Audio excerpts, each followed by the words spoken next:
મિત્રો, જો આપણે આપણા બાળકોને સ્ટ્રોંગ બનાવવા માંગતા હોય, ભવિષ્યમાં એમને ઇમોશનલ કે મેન્ટલ પ્રોબ્લેમ્સ ના આવે એવું આપણે ઈચ્છતા હોય, કે પછી એક્સ્ટ્રીમ લેવલની વાત કે એમને ક્યારેય આત્મહત્યા, સુસાઇડ જેવો વિચાર ના આવે એવું ઈચ્છતા હોય તો ધ્યાનથી આ વાતને સાંભળજો. હમણાં એક બેન આવ્યા મારા ક્લિનિકમાં. એમને એમના બાળક વિશેની સમસ્યા મને જણાવી અને વાતમાં એમને એવું કહ્યું કે સાહેબ, મેં કોઈ દિવસ મારા બાળકોને ઓછું આવવા નથી દીધું, એમને કોઈ પણ તકલીફ પડવા નથી દીધી, એમને મેં પૂરેપૂરી સગવડો આપી છે, તેમ છતાં મારી સાથે આવું કેમ થાય છે, કે કેમ મારા બાળકો આવું વર્તન કરે છે. ત્યારે એમને મેં જે વાત કહી એ આજે તમારી સાથે શેર કરી રહ્યો છું.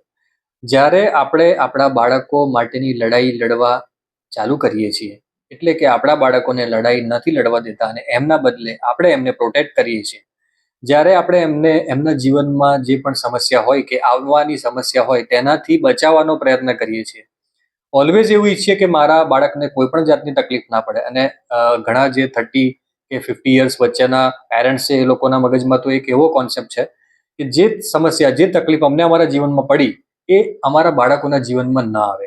તો થશે શું કે અત્યારે તો તમે એમને નાની નાની સમસ્યાઓથી બચાવી લેશો કે એમના નાના મોટા ઝઘડાઓમાં એમને પ્રોટેક્ટ કરી લેશો, પણ જ્યારે એ જીવનમાં મોટા થશે ત્યારે એમના જીવનમાં જે સમસ્યાઓ આવશે ત્યારે એમને ખ્યાલ જ નહીં હોય કે આ બધી સમસ્યાઓ સાથે કેવી રીતે ડીલ કરવાનું છે, કારણ કે એમનો પાસ્ટ કોઈ એક્સપિરિયન્સ નથી, એમને આવી કોઈ સમસ્યાઓને સોલ્વ કરી નથી.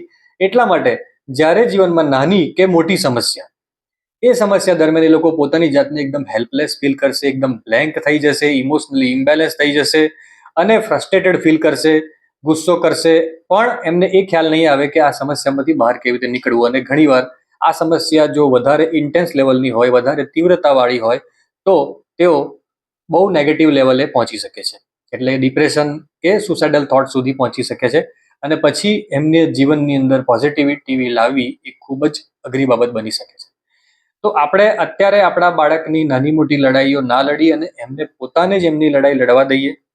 જરૂર લાગે ત્યાં ગાઈડ જરૂરથી કરીએ એમને, પરંતુ એવું ના ઈચ્છીએ કે એમના જીવનમાં કોઈ સમસ્યા ના આવે.